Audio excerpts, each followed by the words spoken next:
Hello, welcome to Latha food. இன்னைக்கு நம்ம கிச்சன்ல இன்னைக்கு நைட் டின்னர் கல் தோசை வடகரி. அதான் இன்னைக்கு நைட்டு டின்னர். அதுக்காக நான் வடகரிக்கு தேவையானது பருப்பு ஊற வச்சிருக்கேன். 2 டம்ளர் கடலை பருப்பு, ஒரு 7 காஞ்ச மிளகா இதை ஊற வச்சிருக்கேன். இதை நம்ம கிரைண்டர்ல முதல்ல அரைச்சிக்கலாம். அரைச்சிட்டு அதுக்கப்புறம் அதை வேட்டில் வச்சுட்டு வடகரி எப்படி பண்றதுன்னு பார்க்கலாம். 4 பெரிய சைஸ் வெங்காயம் பொடியா கட் பண்ணி வச்சிருக்கேன். அதே மாதிரி ஒரு 4 பெரிய சைஸ் தக்காளி, அதுவும் பொடியா கட் பண்ணி வச்சிருக்கேன்.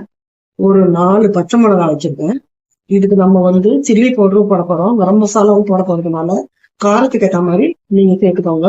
அதுக்கப்புறம் கருவேப்பிலை, கொத்தமல்லி, மசாலா ஐட்டத்துல ஒரே ஒரு பிரிஞ்சி இலை, 2 அன்னாசி பூ வச்சிருக்கேன், ஒரு 6 லவங்கம் வச்சிருக்கேன், ஒரு ஸ்பூன், ஒரு பெரிய டேபிள் ஸ்பூன் அளவுக்கு சோம்பு, ஒரே ஒரு சின்ன பட்டை. அப்புறம் நம்ம இந்த கடலை பருப்பை ஊற வச்சிருந்தோம். அதை நான் அப்பவே பார்த்துட்டுங்க. அதை நான் வேக வச்சு இட்லி தட்டில் வச்சு வேக வச்சு உதிர்த்து வச்சிருக்கேன். இது எல்லாம் இப்ப சேர்த்து நம்ம வடகரி பண்ண ஆரம்பிக்கலாம். வாங்க வீடியோ கிளம்பணும்.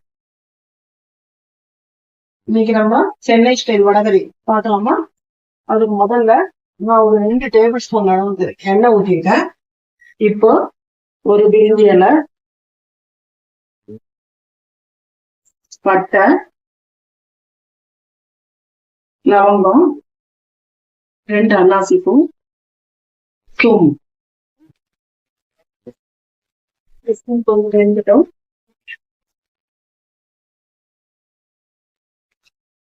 இதுல இந்த 4 பச்சை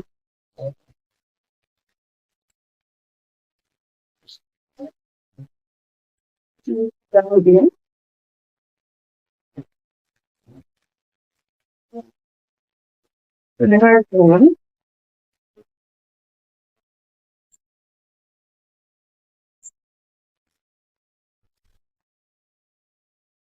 இது கொஞ்சம் நல்லா வறுத்தரணும்.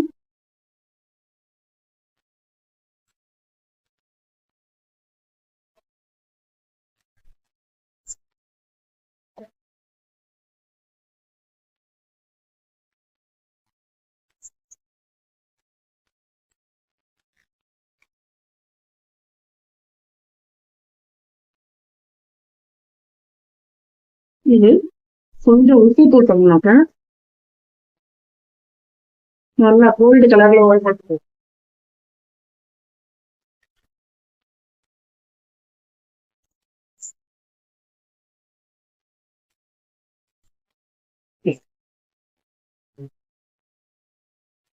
இது பச்சை வாசனை கொஞ்சம் உப்பு போட்டோம்.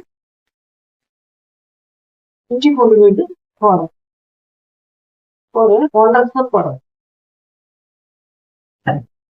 இது பச்சை வாசனை போதும், கொஞ்சம் வதங்கட்டும்.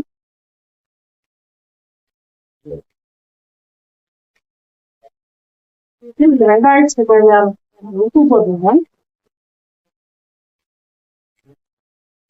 இந்த கடலை பருப்பு அரைக்கும் போது அதுலயும் கொஞ்சம் உப்பு போட்டுதான் இந்த பால் உப்பு. இப்போ தக்காளி சேர்த்துக்கலாம்.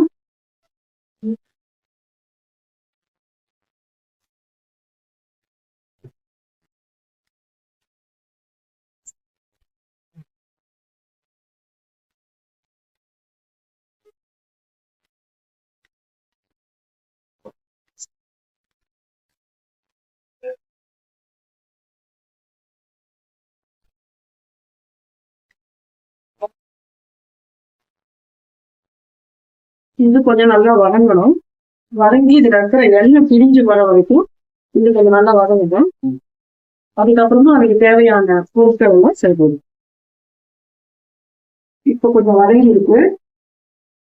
ஒரு ஸ்பூன் சில்லி பவுடர், ஒரு சின்ன ஸ்பூன் அளவுக்கு கரம் மசாலா, ஒரு ஸ்பூன் அளவுக்கு சீரக பொடி,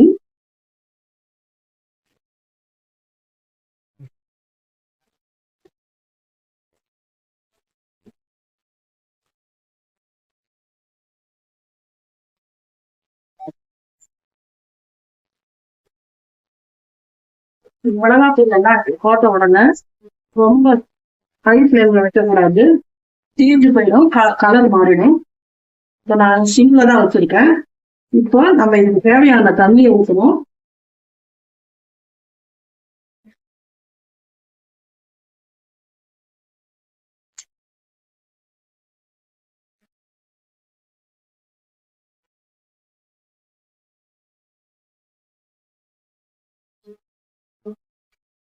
இப்ப இது நல்லா கொஞ்சம் கொதிக்கட்டும். இதுல இருக்கிற எண்ணெய் எல்லாம் பிரிஞ்சு வர அளவுக்கு நல்லா கொதிக்கணும், பாயில் ஆகணும். இப்ப வந்து இதுல தேவையான உப்பு என்னன்னு கொதிச்சதுக்கு அப்புறமா பார்க்கலாம். இப்ப இதுக்கு தேவையான உப்பு கொஞ்சம் தான் போட்டிருக்கோம். நம்ம அந்த பருப்பையை எடுத்து கொட்டி கொதிக்க வைக்கும் போது இன்னும் கொஞ்சம் உப்பு தேவைப்படும். அப்ப டேஸ்ட்டுக்கு ஏற்ற மாதிரி உப்பு போட்டுக்கலாம். உங்க காரத்துக்கு ஏற்ற மாதிரி நீங்க பொடி போட்டுக்கலாம். இதுல வந்து நான் பச்சை மிளகா போட்டிருக்கேன், கரம் மசாலா போட்டிருக்கேன், சில்லி பவுடரும் போட்டிருக்கேன். அந்த காரத்துக்கும் மேல உங்களுக்கு வேணும்னா எக்ஸ்ட்ரா சேர்த்துக்கலாம். உங்க காரத்துக்கு ஏற்ற மாதிரி டேஸ்ட்டுக்கு ஏற்ற மாதிரி போட்டுக்கோங்க. இது கொஞ்சம் இப்போ கொதிக்கட்டும். இதை கொஞ்சம் மூடி வச்சிடலாம்.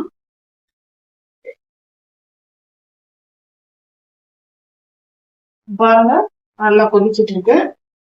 அந்த வாசனை, இஞ்சி பூண்டு விழுதோட வாசனை எல்லாம் போயிருக்கும். இந்த மிளகாய் எல்லாமே அந்த வாசனைகள்லாம் பச்சை வாசனை போயிருக்கும். இப்ப நம்ம அந்த பொடியை உளுத்து வச்சிருக்கோம் பாருங்க, இத இதுல கொட்டணும்.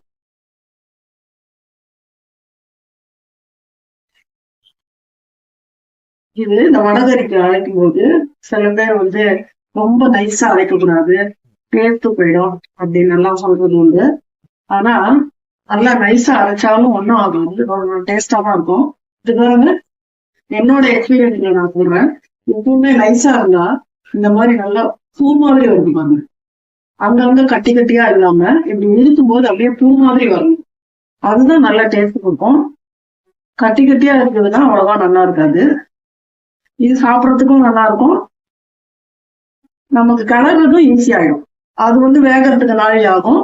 இது அந்த மாதிரி இல்ல, சீக்கிரமா ஆயிடும். இப்ப இதை கொட்டிட்டோம். இதை நம்ம கலரிட்டு கொஞ்சம் இன்னும் கொஞ்சம் தேவைன்னா தண்ணி ஊற்றிக்கலாம்.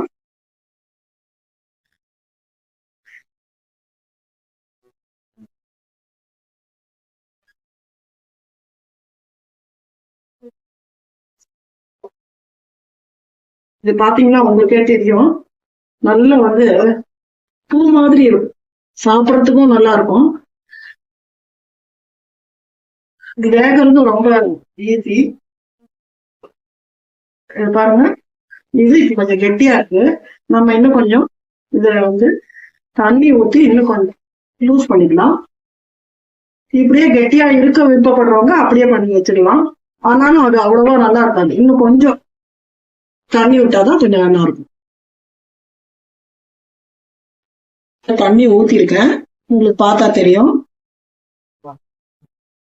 பாருங்க, நல்லா தண்ணி ஊத்திருக்கேன். இதுல கொஞ்சம் ஒரு கொத்து கருவேப்பிலை போட்டுட்டு கொத்தமல்லி ரொம்ப ஒரு கை நிறைய எவ்வளவு நாளும் போடணும். கொத்தமல்லி கொஞ்சம் நிறைய போடலாம். இது பாருங்க, கொதிச்சு வருது, தெரியுதா உங்களுக்கு? இப்ப எல்லாம் சேர்ந்து கொதிக்கட்டும். கொதிச்சதுக்கு அப்புறம் இதை நம்ம ஒரு பவுல்ல மாத்திடலாம்.